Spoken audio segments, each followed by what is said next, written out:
The gospel reading comes to us this day from the 13th chapter of the Gospel of Luke, beginning at verse 31.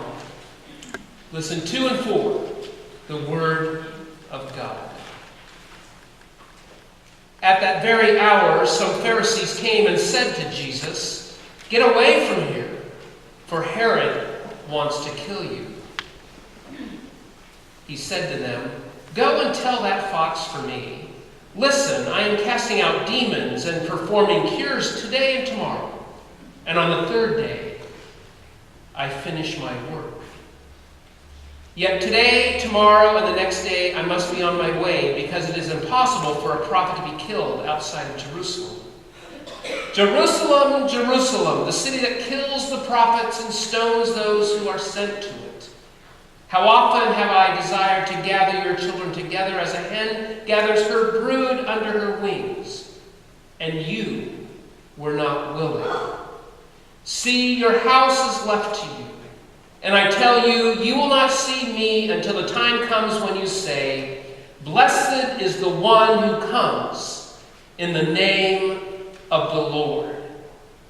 This is the word of the Lord. Thanks be to God.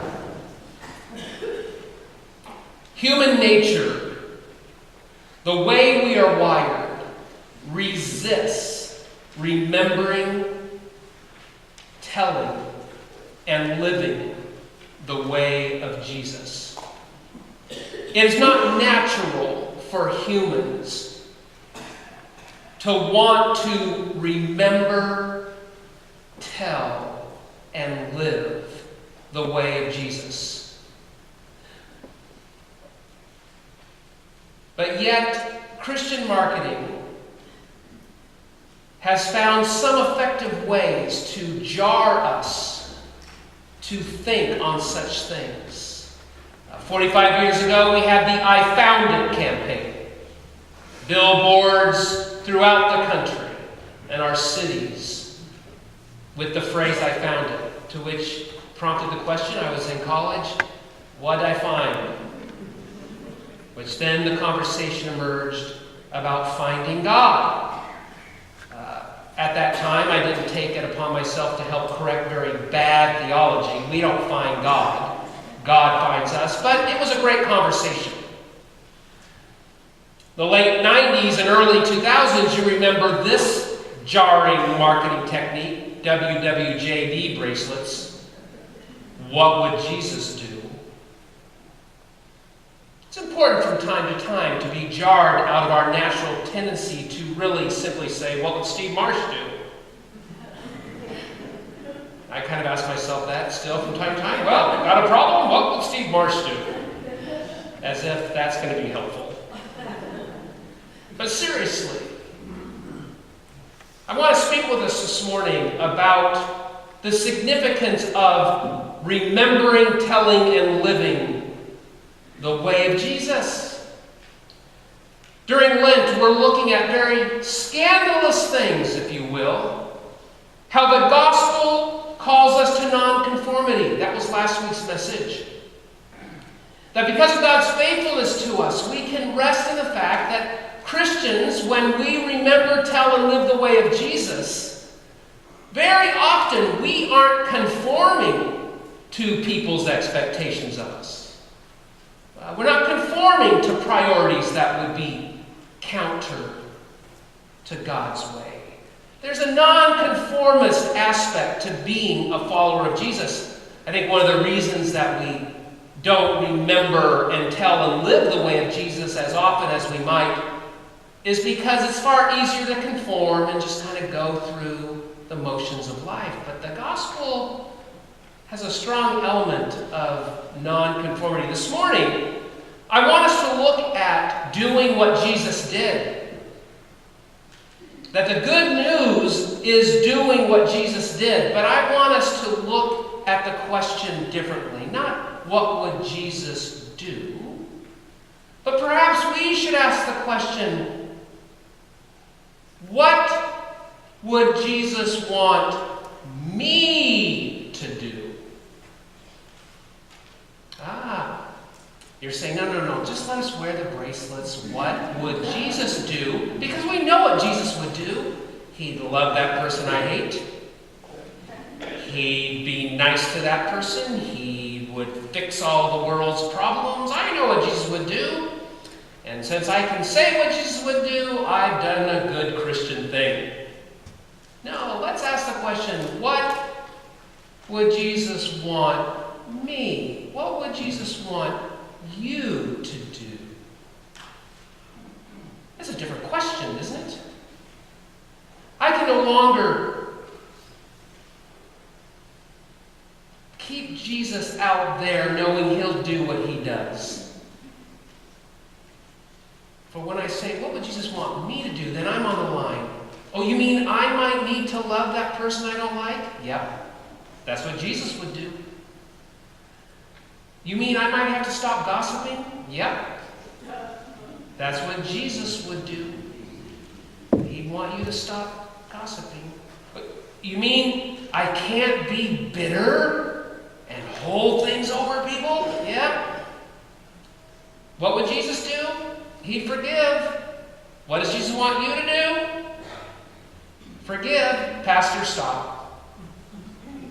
Don't go any further.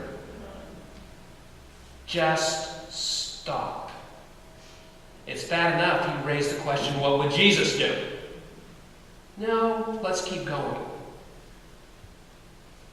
The gospel of what Jesus wants you and me and us to do. Adolf Sandwald was a German national. He also graduated from Harvard Divinity School. Sandwald was killed while serving in the German army on the Eastern Front in the campaign against Russia.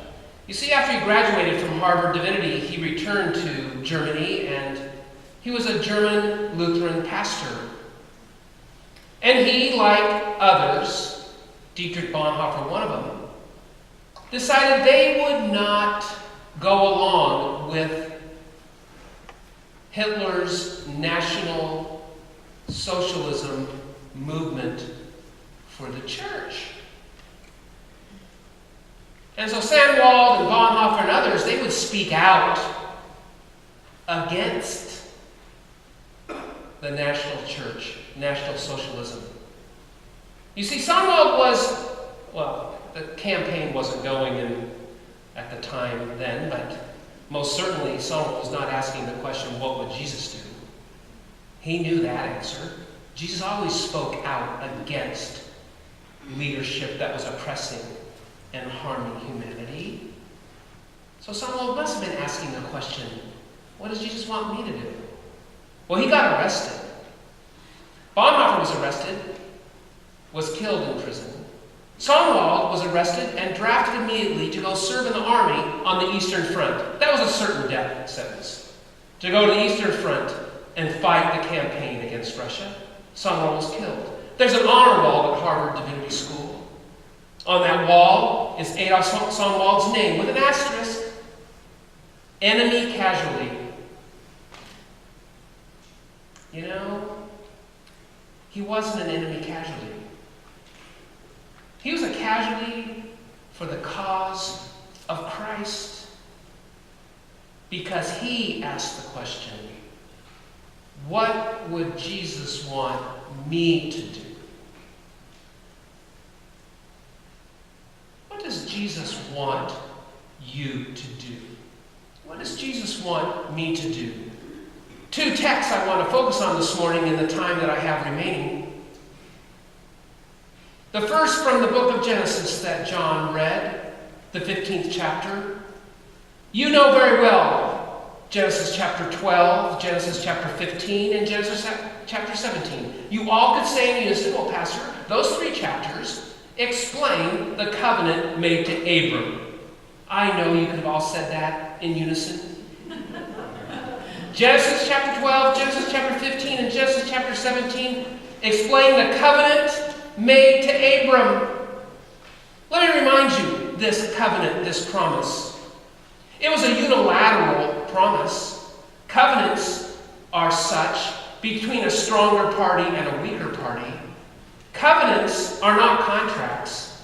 Covenants are what the stronger party will do for the weaker.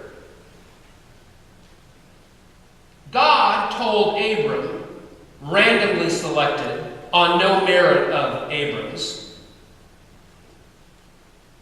God told Abram in chapter 12, I will make your name great. I will make your people great. I will give you a land. I will make your people a blessing to all people. God made a covenant to Abram, random sheep herder, who was out in his field one day and heard God speak to him. No reference to worshiping this God. Abram had no clue who this God was. And God said, I'm making a covenant with you today, Abram. I will make your name great. I will bless you. I will make your people great. I will give you a land, and you will be a blessing to all peoples. God said, I will do that. God told Abram to go. Now you know, the only thing Abram had to do, the only thing he could do, was to believe that God would do what God said. Because Abram had no history with this God. And this God said, just go. Where? Just go. I'll show you. Because I, God said, will make your name great, your people great. I will give you a land. I will make you a blessing. All Abram had to do was believe. What did God want Abram to do? You say the B word. Believe. That's it. Believe. I'm sure Abram, which the text doesn't give us a lot, had a bunch of but, like, give me some details. Why me? How am I going to do this? All God wanted Abram to do was believe. I remember sitting in Dan Fuller's class at Fuller Seminary. Dan Fuller was the founder's son, Charles Fuller's son. And I was taking that quarter Romans 1 through 8 in 10 weeks. Dr. Fuller was one of the few professors that actually made you use the Greek that you paid thousands of dollars to learn. Why I subjected myself to that, I don't know. But he was eccentric, and we had to know the Greek. We had to sentence diagram, yes, sentence diagram passages in Greek. One day, at the very first day of class, he leaned over the lectern and he said, in Dan Fuller's very unique way, what's the greatest sin? Now, there's only 8 of us in the class. What's the greatest sin? This was the first Tuesday of the first week. We all said stuff, and he said, nope. Then he started lecturing. Thursday, the same thing. Week 2, the same thing. 3, 4, 5, 6, week 7. We're not getting it right. Now, you're getting to know me so you can understand, yep, Steve did this. Out of sheer frustration. I didn't even wait for him to ask the question.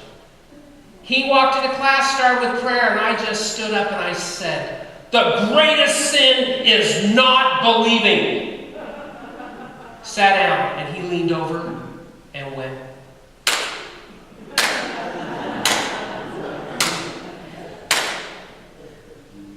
looked at my class, you mean murder's not the greatest sin? All the stuff we said? Not believing. Do you know that murder comes from not believing God that every human life is sacred? Do you know that the sin of gossip comes when we don't believe that words matter that we say about one another?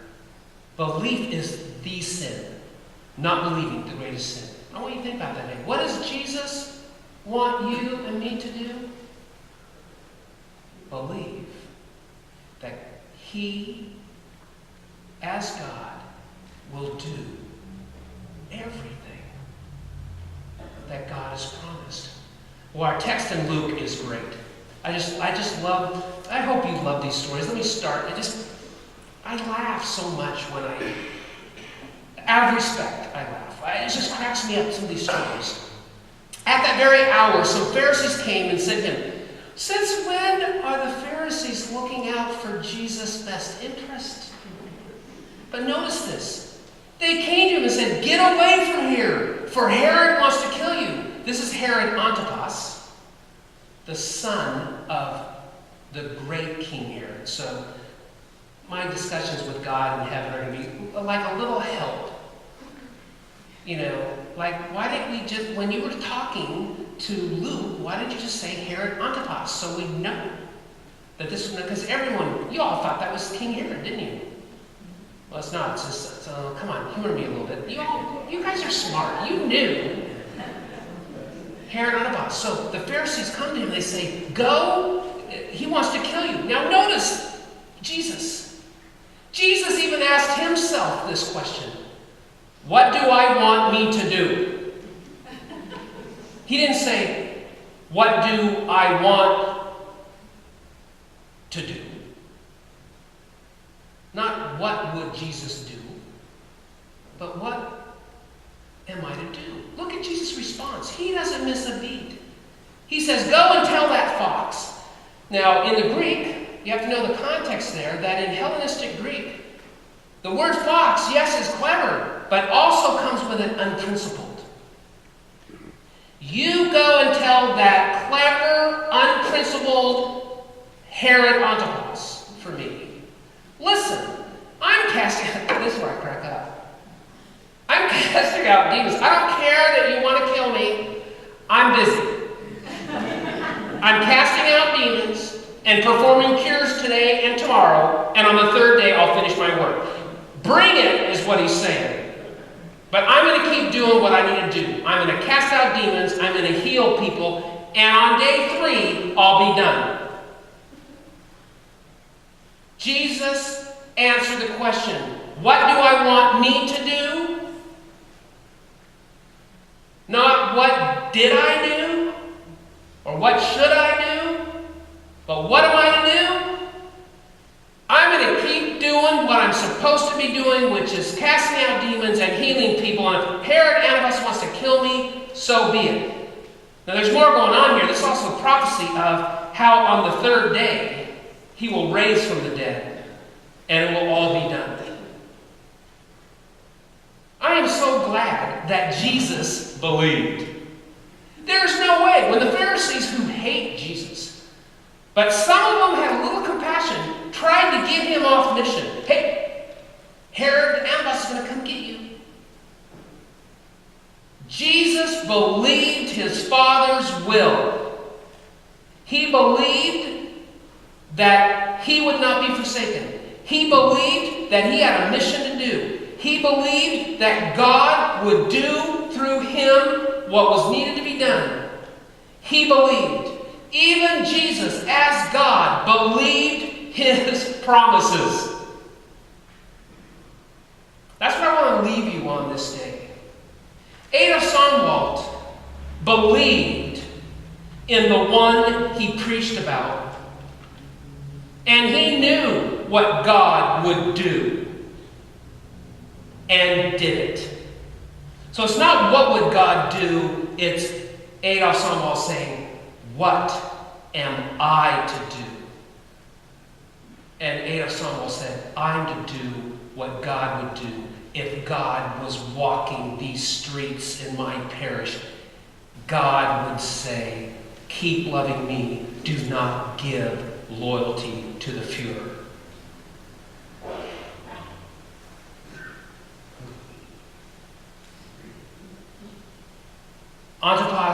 Herod Antipas is going to kill you, Jesus.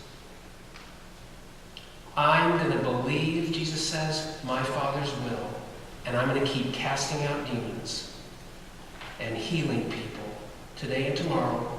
My calendar's too full right now for Herod's little games. I'm going to keep loving and serving the people that the Father has called me to. What would Jesus do? Is not the question for you and for me this day? What does Jesus want you to do? What does Jesus want me to do? And that's believe. Like Abram. Abram went, put one foot in front of the other, had a few diversions along the way, but eventually got back to believe that God would do what God said. I'm sure Sonwald had some diversions too, but he kept believing and spoke out and loved people and was eventually killed. We can do no other, people. What does Jesus want you to do? Love God and love others. The world needs Christians not telling them what Jesus would do, but doing what Jesus did. The world wants to see Christians doing what Jesus did. Amen.